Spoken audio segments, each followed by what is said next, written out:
Begin now.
Doing that.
Boys,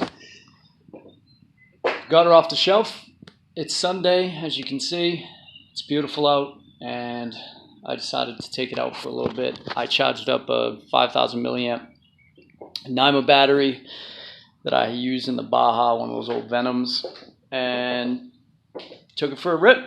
Went to a construction site called, well, not a what was a construction site, a place called The Compound down here. You should check it out on YouTube. It's crazy. It's kind of airy out there.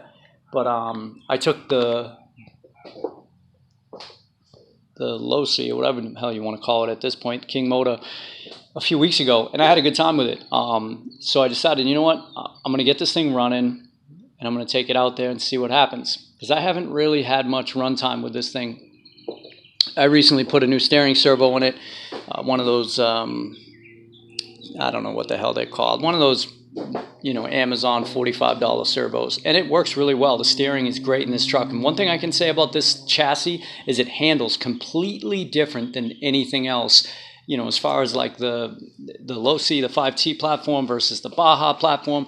It just out handles for some reason. It steers really well, and it takes the rear end wherever you want it to go. And that 45, I don't know whether or not it has anything to do with the fact that I recently changed, before I took it out today, I had changed the 990 that was on it. I was having some trouble starting it, which is probably my fault. I left gas in it like I usually do. Since the last time I ran it, it took me a half hour to finally get it started. I did, and it didn't seem to be running right. So I took the original 1101 or whatever the hell that, you know, Chinese branded Walbro is, and I put it back on it, the one that came with the 45. Fired right up. No problem. Ran great. Mixed up a batch of Amsoil, like 28-1, somewhere in that range. Took it to the compound, set it down, fired it up, and it ripped. Absolutely ripped. I haven't seen this motor perform like that yet. It performed the way I expected it to perform when I bought it, which was nice. It was really nice. I was pumped. I had a good time with it, but I only got through about maybe a quarter of a tank that I had in it. Through another, of course, I fill the tank, and then I get through another quarter of the tank, and the two big chunks of like concrete or cinder block that were out there in this big sandy, I don't know, it looks like a place where dudes run their, you know, one-to-ones. And it was pretty rutted, hard packed, but not wet, you know. It hadn't rained recently, so it was nice. My truck isn't covered with shit, just basically dust. But of course, I hit those two big chunks, one of those big chunks of concrete with the ass end, and I clipped it right in front of the rear tire, just hard enough to pull this bolt, well, pull the bottom bolt out of this plastic bracket, and of course it ripped the front one out, or the top one out too. So I put them back in there on the spot just to see if it would hold, knowing it wasn't going to hold. As soon as I put power to that rear end, it would have ripped the bottom right out because it's stripped.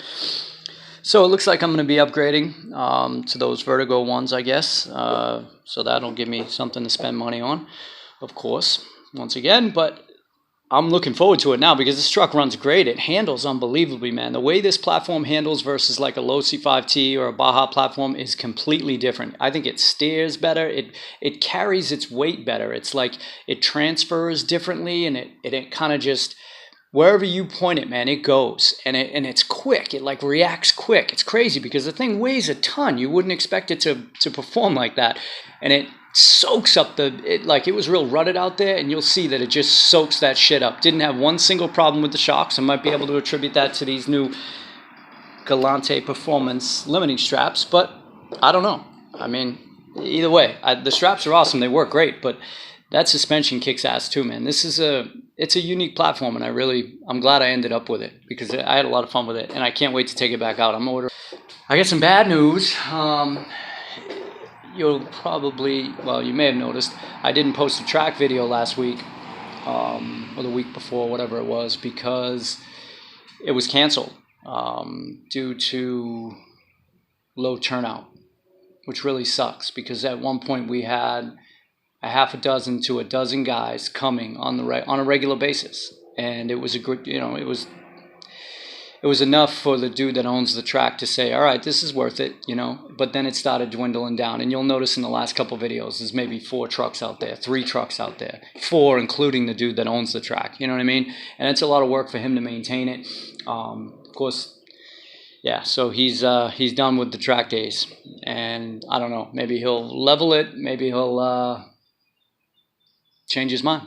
I don't know. But it sucks because I was having a good time out there. Not to mention, it gave me a reason to spend way more money on this thing than I ever would have. So now I've basically got a track built, King motor that is not going to get used at a track unless I find one or build one. And I doubt that's going to happen anytime soon. So I don't know. It's kind of a bummer, but looks like it's back to construction site bashing and field ripping. So stay tuned because, to be honest, I'll probably do more of that than I did the track stuff, being that was, once a month, 6 months out of the year.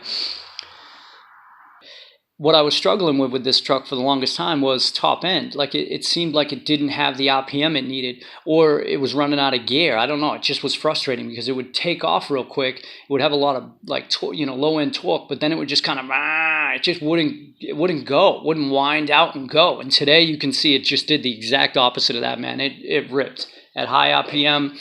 It bounced through this truck around like it was a rag doll. And a testament to the truck, it took it, man. That fucking truck took every bit of beating that ground was throwing at it. And you'll see in the video, that shit was hard packed, rutted from 4x4s, and this shit just soaked it up. I mean, granted, I have the truck lowered. I have the suspension lowered. You'll see I don't have the preload, backed out. I've got it almost all the way up there.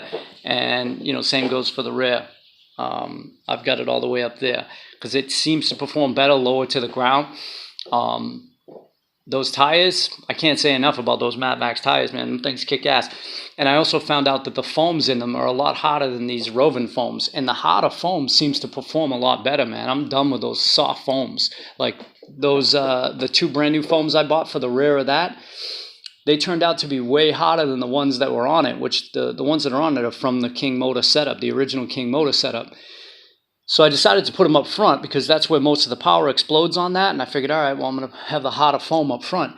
And it's so much different. The steering is better. It's tighter. It's stronger. It's just different, man. I never realized the science behind foams and how much it matters, as far as the difference between foams. So if that's something you never looked at in your rigs, you haven't got to that point yet, you might want to consider it, man. The stock soft-ass foams that come in these tires, they're not really, I don't know, they weren't doing me any justice.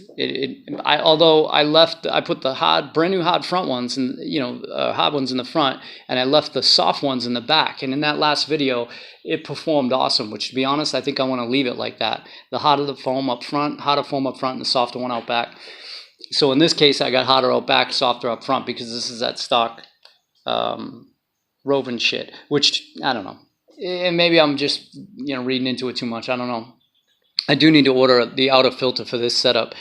The piece broke. It wouldn't. The plastic piece that goes in the front broke. It's a bitch to get it off anyway because of the pipe, and I need to replace it.